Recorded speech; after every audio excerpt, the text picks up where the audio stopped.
કરતા સ્ટેજના પાછળ રાહ જોઈ રહ્યા છે કે ક્યારે અમારું પરફોર્મન્સ થાય। તો ચલો આવી જાઓ સ્ટેજ પર કલાના કામણ પાથરવાને અને તમને રજૂ કરું છું આપની સમક્ષ कहते हैं हमको प्यार से इंडिया वाले जलाली मुजम्मिल અને તેમની ટીમ ધોરણ 7 અને 8।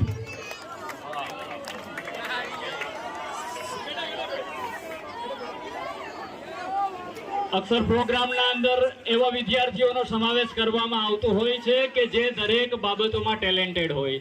તેનું નોલેજ પરફેક્ટ હોય, તે પરીક્ષામાં પરફેક્ટ હોય કે સ્કૂલની દરેક અભ્યાસમાં પરફેક્ટ હોય, પરંતુ એએચબી પ્રાથમિક શાળાએ એવા બાળકોને પણ પરફોર્મન્સ કરવા માટે અવસર આપ્યો છે કે જે ખરેખર નબળા હોય, જે ખરેખર અભ્યાસમાં પછાત હોય, ખરેખર નબળા બાળકોના અંદર પણ જે ટેલેન્ટ ઇન્ટરનલ રહેલું છે ને મિત્રો, એને ક્યારેક પ્લેટફોર્મ આપો તો ખબર પડે કે આ બાળકના અંદર શું છે, પરંતુ એને ઇગ્નોર કરતા રહ્યો, એને નબળા છે કરતા રહ્યો, તો એમાં અંદર રહેલું ઇન્ટરનલ ટેલેન્ટ બહાર નથી આવવાનું। એએચબી પ્રાથમિક શાળાના આ પગલાને આપણે આવકારીએ છીએ અને રજૂ છે આપણી સમક્ષ આ કૃતિ, તો પ્રસ્તુત છે।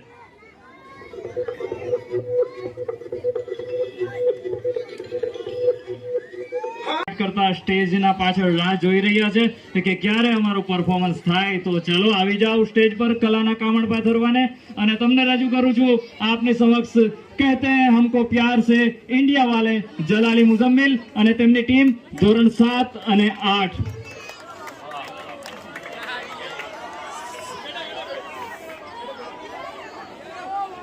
અક્ષર પ્રોગ્રામના અંદર એવા વિદ્યાર્થીઓનો સમાવેશ કરવામાં આવતો હોય છે કે જે દરેક બાબતોમાં ટેલેન્ટેડ હોય, તેનું નોલેજ પરફેક્ટ હોય, તે પરીક્ષામાં પરફેક્ટ હોય કે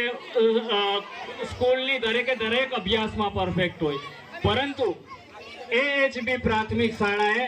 એવા બાળકોને પણ પરફોર્મન્સ કરવા માટે અવસર આપ્યો છે કે જે ખરેખર નબળા હોય, જે ખરેખર અભ્યાસમાં પછાત હોય, ખરેખર નબળા બાળકોના અંદર પણ જે ટેલેન્ટ ઇન્ટરનલ રહેલું છે ને મિત્રો, એને ક્યારેક પ્લેટફોર્મ આપો તો ખબર પડે કે આ બાળકના અંદર શું છે, પરંતુ એને ઇગ્નોર કરતા રહ્યો, એને નબળા છે કરતા રહ્યો, તો એમાં અંદર રહેલું ઇન્ટરનલ ટેલેન્ટ બહાર નથી આવવાનું। એએચબી પ્રાથમિક શાળાના આ પગલાને આપણે આવકારીએ છીએ અને રજૂ છે આપણી સમક્ષ આ કૃતિ, તો પ્રસ્તુત છે।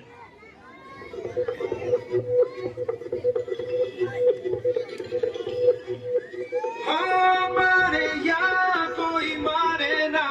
यहाँ अपनी भी थोड़ी अदा थोड़ा अंदाज है, ऐसे हैं चाहे वैसे हैं, अरे जो भी है जैसे हैं उस पे हम नाज है, हमको ये जमाना,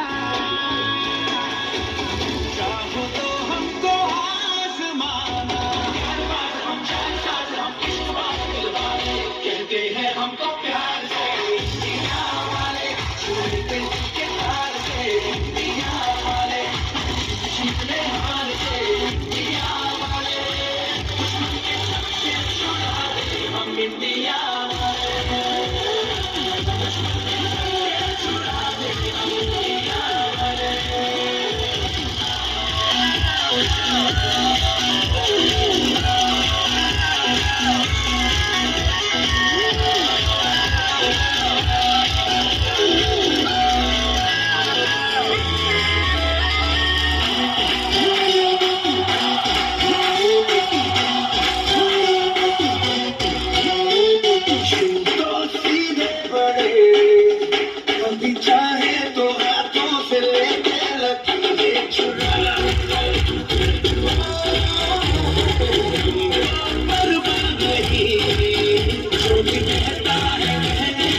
छोड़ के के तार से दिया वाले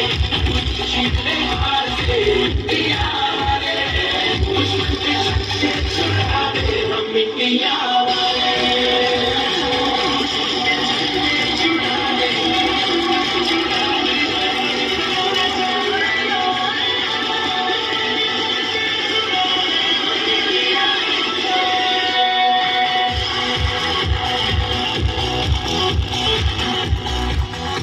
દુશ્મન કે છક્કે છુડાએ હમ ઇન્ડિયા વાલે. સરસ મજાની રચના હતી અને આપની સમક્ષ પ્રસ્તુત કરું.